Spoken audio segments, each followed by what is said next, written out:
எல்லாம் சொல்லுங்க, வலி என்பதும் ஒரு ஆசீர்வாதம் தான்.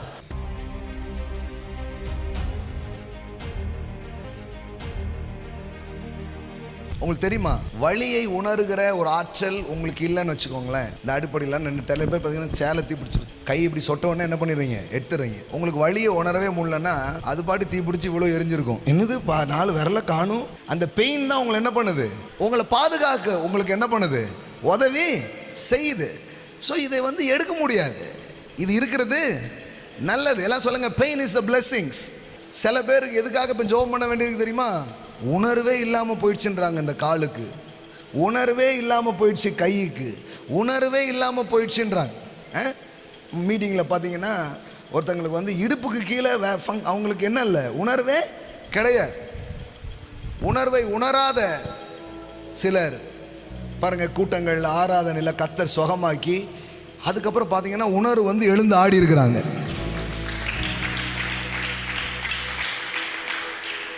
கென்னத் ஹேகன் அப்படின்ற ஒரு தேவனுடைய ஊழியர் இருக்கிறார். அவர் தான் அந்த உலகத்தில் இந்த விசுவாச பேச்சுக்கு ரொம்ப முன்னோடியாக சொல்லப்படுகிற ஒருவர். இந்த வேர்ட் ஆஃப் ஃபெய்த் இந்த மூமெண்ட்ஸ்க்கு ஃபாதராக இருக்கிறவர். அவர் வாலிப வயதில் இருந்தபோது இந்த உடலில் உறுப்புகள் எல்லாம் பாதிக்கப்பட்டு இந்த உணர்வையே இழந்த ஒரு நிலையிலே தான் அவர் இருந்தார்.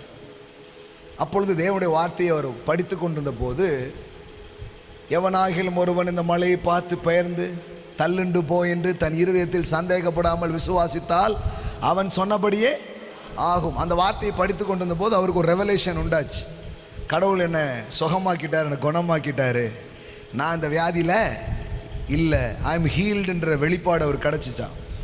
அப்போது கடவுள் சொன்னாராம், உன்னை சுகமாக்கிட்டேன்னா அப்புறம் ஏன் உட்காந்துருக்கிற, எந்திரிச்சு நட அப்படின்னாராம். அவர் என்னால் தான் நடக்க முடியலையே, என்னால் கால் இருக்குன்றதே என்னால் என்ன பண்ணல, உணர முடியலையேன்னு இருந்தாராம். ஆனால் தேவனுடைய இந்த வார்த்தையை கேட்டதுக்கப்புறம் அவர் என்ன பண்ணாராம், கொஞ்சம் காலை அப்படி கையை வச்சு தூக்கி இப்படி வச்சு ஊன்றாராம். எத்தனையோ 1000 குண்டூசியை வச்சு குத்துனா எப்படி இருக்கும், அந்த மாதிரி ஒரு பெயின் அவர் என்ன பண்ணிக்க உணர்ந்துருக்கிறாரு. இருந்தாலும் அவருக்கு சந்தோஷமாக இருந்துச்சான். ஏன் தெரியுமா, முதல்ல என் காலில் வலியை உணர்கிறேன். அதுக்கப்புறம் அடுத்த கால் எழுந்து நடக்க ஆரம்பித்து 80 வயசு வரைக்கும் ஊழியம் செஞ்சு பல பேரை எழுப்பிட்டு போயிட்டார். ஆமென். எல்லாம் சொல்லுங்க, பெயின் இஸ் a blessing. ஆமென். எல்லாம் சொல்லுங்க, வலி என்பதும் ஒரு ஆசீர்வாதம் தான். ஆமென்.